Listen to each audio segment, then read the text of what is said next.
सर्वमङ्गलस्वरूपिणे देवी दुर्गाम्बिकायै मङ्गलम् मङ्गलं कनकाम्बरधरे मङ्गलं विजयाचलवासिने सर्वगुणसम्पूजिते देवी नित्यं भवतु मङ्गलम्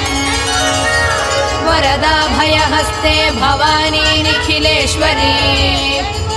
बाला त्रिपुरसुन्दरी देवी नित्यं भवतु मङ्गलम् शुभमङ्गलदायिनी शिवे सौभाग्यदायिने इन्द्रकीलाद्रिनिवासिने तुभ्यं देव्यस्तु मङ्गलम् कृष्णातीरनिवासिने गौरी कोमलस्वरूपे कमनीयकरे देवी तुभ्यं देव्यस्तु मङ्गलम् कृष्णातीरनिवासिने